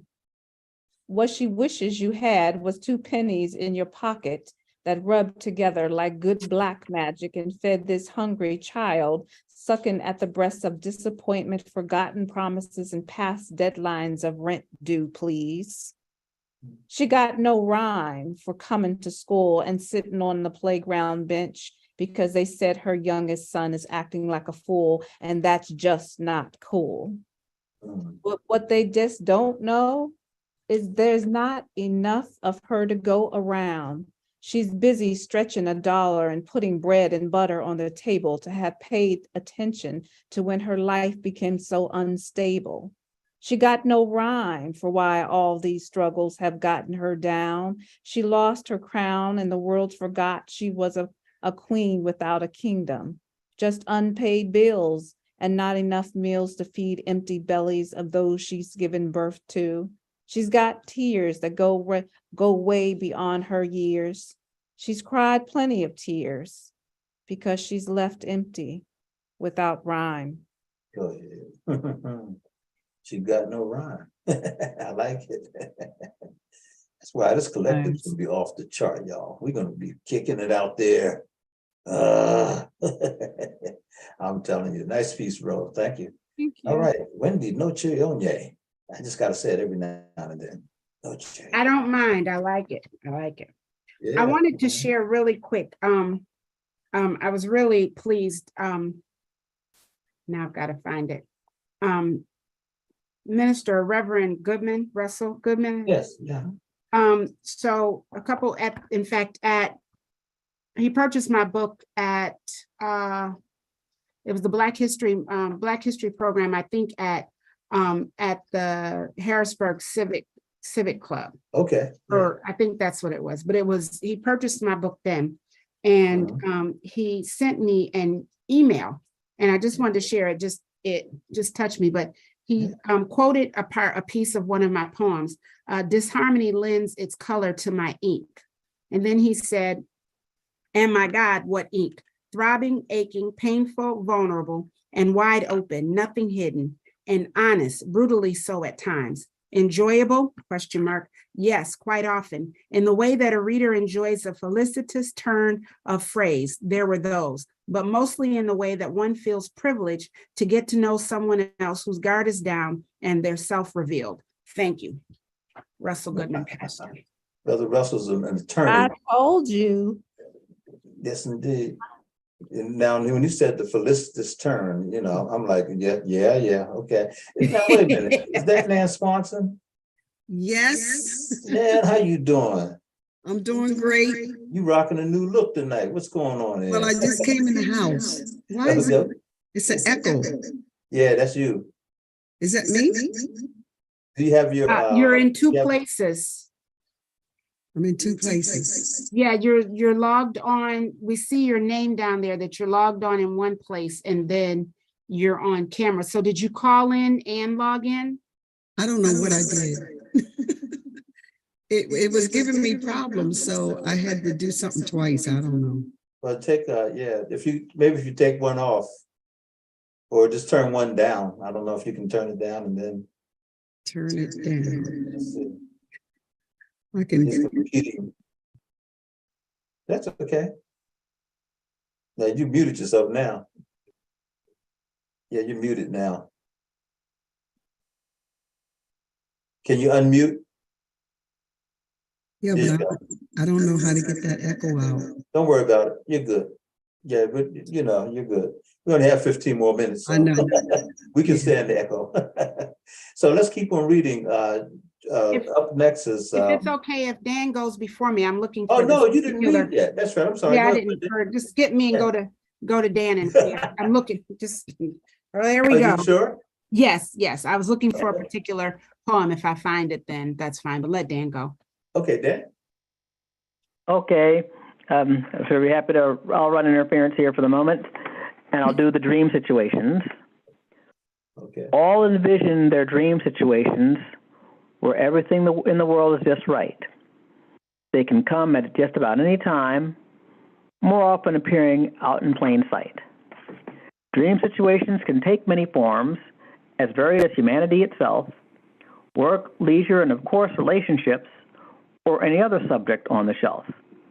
When people chase their dream situations, they do so with utmost tenacity, striving to arrive at that happy place, enduring for long-term veracity.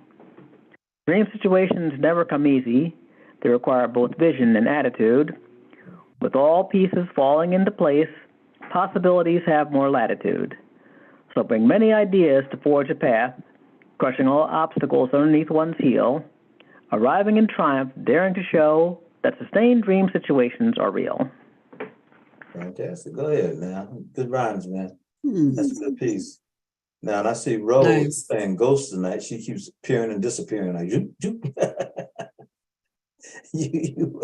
she is just, yeah, there you go. That's too funny. So, Lazille, can you give us a piece? Thank you, Dan. Certainly. Oh, you're muted right now, Lazille. Oh, okay. No, I thought Wendy was going. Oh, that's right. I'm sorry. I keep forgetting Wendy. I don't know. It's psychological. I don't know what's going on here. Where you at, Wendy?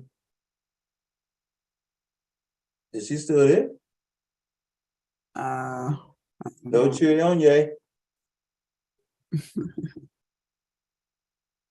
Oh man. I got 4 seconds. So. Oh no, Nana, it is on to me. Oh, Wendy, you still there? Yeah.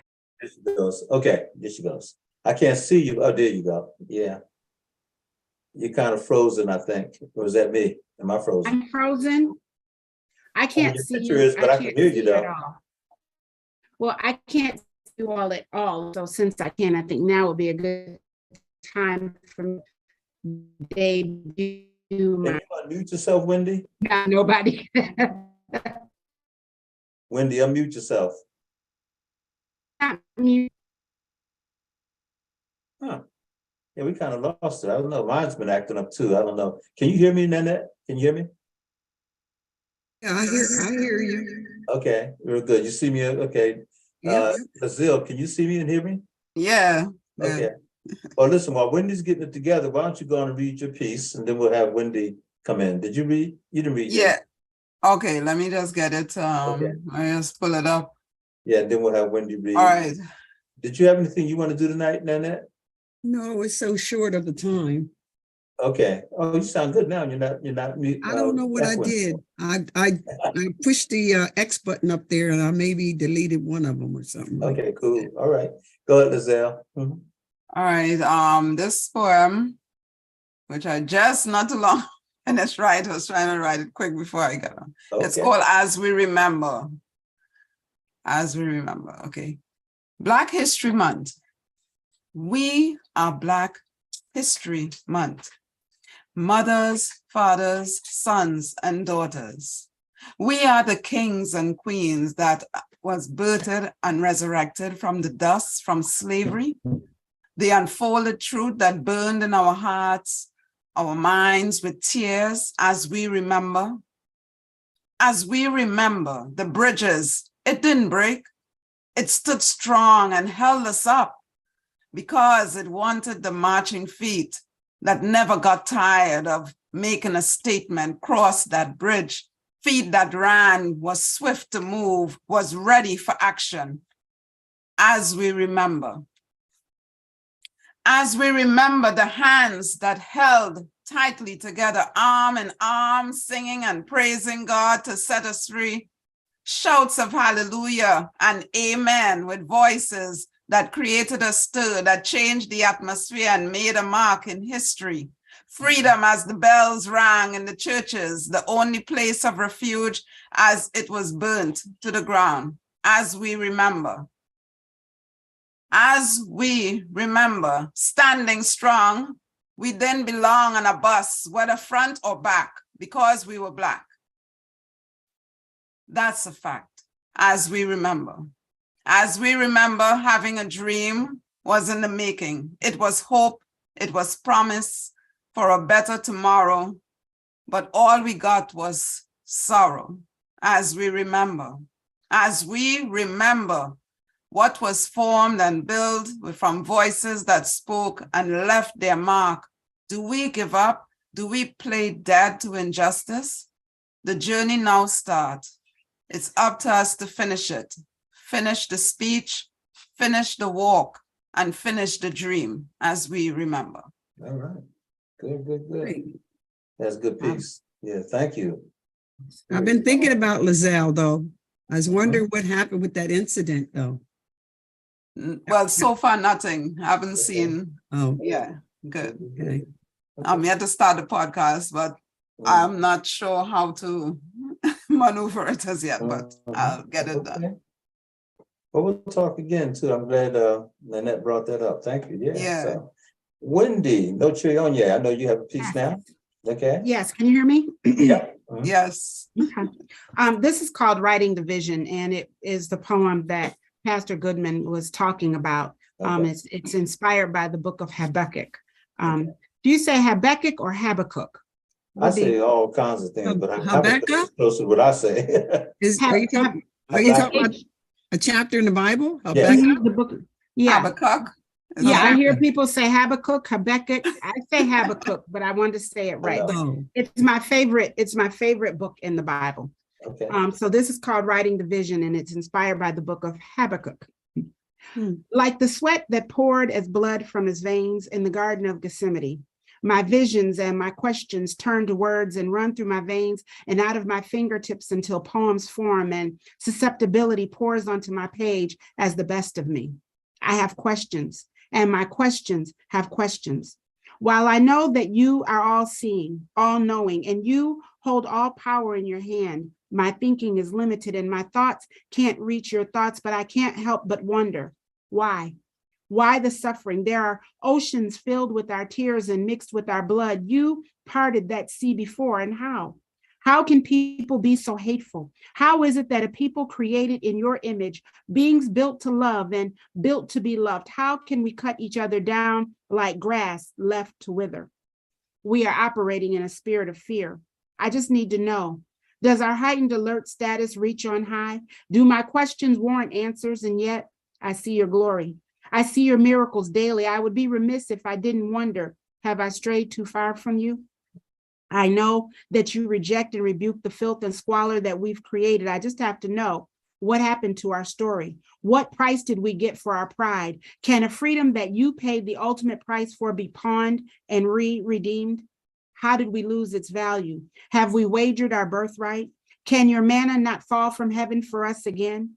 We are becoming a people so far removed from who we are. Our story is being written by Geppetto to make us as marionettes held by twisted strings and hung by knotted ropes. How long? How long will we be the fruit that hangs from their trees? And if I write what I see, will I ever write a love poem?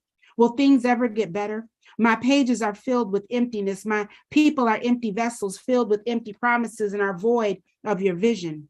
How many poems will I pray from the abundance of my heart? And how many prayers will I write?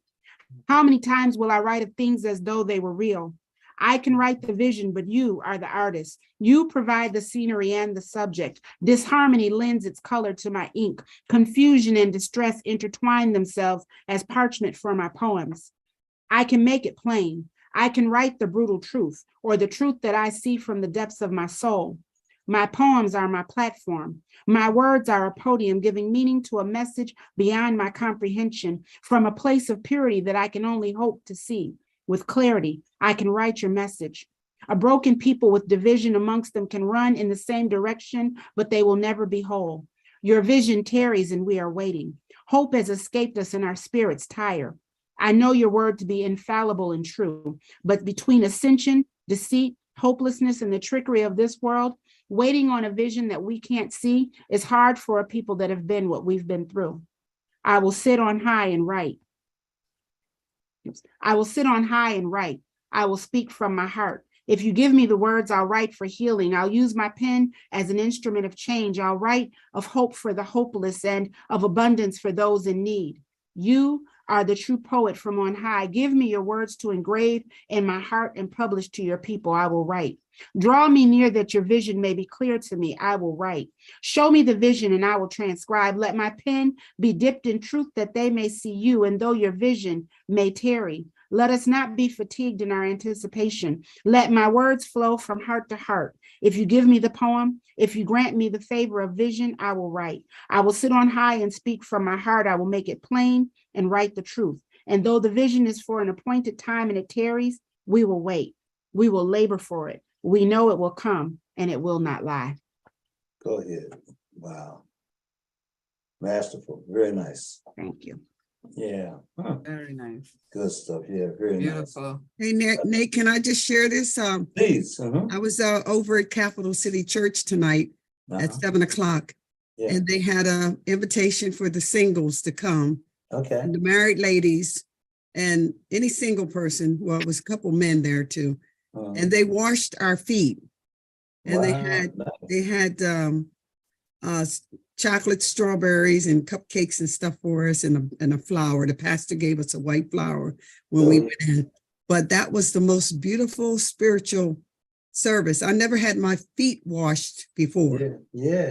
In the service. Mm-hmm. And that was so beautiful. It was so beautiful. I can't describe it. Wow, nice. And was there a particular occasion for the program, or was it just? They wanted to honor the single ladies and single ladies. That's right. You did say the that. single ladies and just reward them and thank them and give them some accolades or something. But it was so beautiful. Mm-hmm. Mm-hmm. So that's your question. Now, are you inspired to write about it? I didn't even think about that. Pictures. Think about it. Capture the moment, capture that beautiful experience. Oh, yeah. In writing, just put it down, And listen, there are poems that we call descriptive poems. So just describe it, just describe it, what happened. And then this happened, then that happened, and this happened. Yeah, so just a thought, okay? Good stuff. All right, but Nanette, on February the 19th, which is next Sunday, not this Sunday, but next Sunday, we're doing an honoring of 5 individuals and 5 families who have been keepers of our culture. And thank you, Brother Chris. There it is, Keeping the Culture Alive, a celebration honoring those who preserve our history and our culture. And so anyhow, it's going to be Sunday, February the 19th from 1 to 4. And we're going to have vendors and, entertainment, all that. Are you available? I already have it in my calendar. Thank you. I already have it. Yes, I just want to make sure. Sometimes I'm thinking, did I talk to someone? Have you down? Oh, okay. Hopefully I'm still here. You can still hear me? Yes. Okay. So so that'd be great. So I'm putting the program together as we speak, and I'll make sure then to have you on, Wendy on, that's great. And so I think Dred's going to be there again, and we're hoping to have the African dancers again, the Dwayne group. So we're going to make it a real big celebration for the folks that we're honoring. What time did you say it was again? Say it again. What time was it? It's from 1 to 4. Oh, yeah. I should be able to come. I don't think we have rehearsal at that time. Yeah. Excellent. Well, Raw, I'd love to have you there to do some poetry. That'd be fantastic. And Nanette, of course, love for you to sing. But if you have something, a reflection you want to give as well, a poem you could do. Wendy, of course, will be singing. That's what she does. And so. Yes. All right. That was a joke. I'll see if Maria can come with me. Yeah. Oh, that'd be great. She's been my traveling buddy for our last couple of events. So I'll check with her 1 to 4. Well, now listen to Zell. One of the things we're working on is trying to figure out the technology in the State Museum so we can actually show a person like yourself. You could come on, we could have you on the screen. You could actually present and have others. Neil Owens has joined us over the years and stuff. Yeah. So I'd love to be able to get other people from outside of Harrisburg. So for example, one of the families that we're honoring will be the Carey family. Paul Carey passed away, as we know. His wife Yolanda and daughter Yasmin have moved out to Indianapolis, Indiana, and they're doing big stuff out there. I talked to them last night. So we're going to honor the Carey family because they had Sankofa 21 African, history group for years. Paul had a podcast, and he was finishing his doctorate in African history at Temple University when he first got sick. And then him and Yolanda, they just really took off. And then Yolanda's been part of CAMA, the Capital Area Music Association. She found another group out there in Indianapolis that is similar to CAMA, that does African American spirituals. And so she's part of that group now. And then they were featured, her and her daughter were featured in the magazine. A Black photographer who's from Nigeria has done this big spread on African American and African women. And she featured the two of them. So they're doing a lot of great stuff no matter where they go. So they are keepers of our culture. They won't be able to come here to Harrisburg, but we're honoring them anyhow. And we'll lift them up and hopefully maybe get them on the phone and hear their voice. So we're going to figure it all out. But I'm going to end this with that tonight, that, I know we're running out of time in this, Brother Chris, you always do a great job, man. Thank you so much. Don't forget, we are I'm changing my format on Thursday evenings to the Griot Collective. And Brother Chris put up a wonderful poster there already. And I hope that we can share that on Facebook. In fact, I just saw it on Facebook and I've already shared it out. And I want to interview people like yourself, have you come on and do your poetry, do readings, whatever. I have a brother that I'm going to contact probably tomorrow morning now, but he's going around the country doing Black History programs. And I got a call from a Greg Spells, who is one of the principals in one of the schools. And he said he definitely wants to bring his brother here to Harrisburg. And he thought of me. And so he said, man, is there any way you can work this out? So we're going to work that out, get him on the show. And if he actually can come in physically, we'll work that out as well. But I'm going to try to get him on maybe for next Thursday on the Griot Collective. Don't forget also that on Mondays from 6 to 7, I do a program with Wendy Noche. Oh, no, I haven't do a program. That's Wendy and Taft. They do a program. What's the name of your program, Wendy? Let's talk about it. All right. Tell us about it real quick. It's a conversations that Taft and I have from a multi-generational approach. We talk about things going on in in the news, things that are happening, and he's got a very interesting perspective that I just did not know.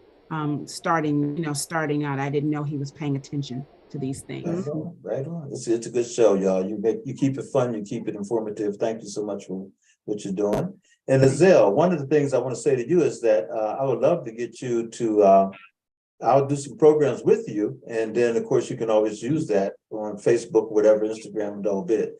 And so you can tap into our, my show, and then we can do the interview and talk about your issue and talk about things other people dealing with the same kind of issue, and then use it, get it out there. And then when you're ready to start your own, just start your own podcast, just 1, 2, 3. So that invitation is there for you.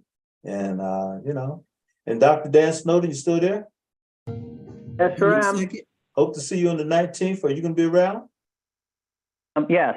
Okay, well, prepare a poem that you think would be appropriate. We're honoring people who are keepers of the culture, and I would love to get you to get up and do a piece as well.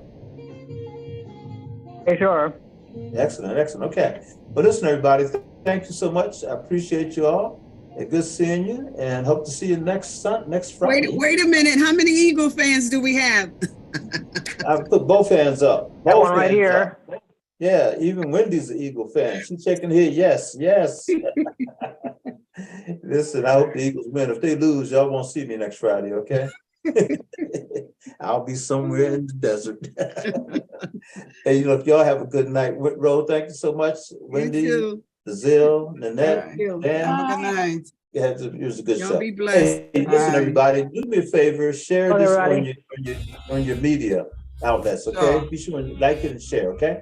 Thanks a lot. See you now. Let's get those views up. All right. See you, folks. All Bye-bye. right.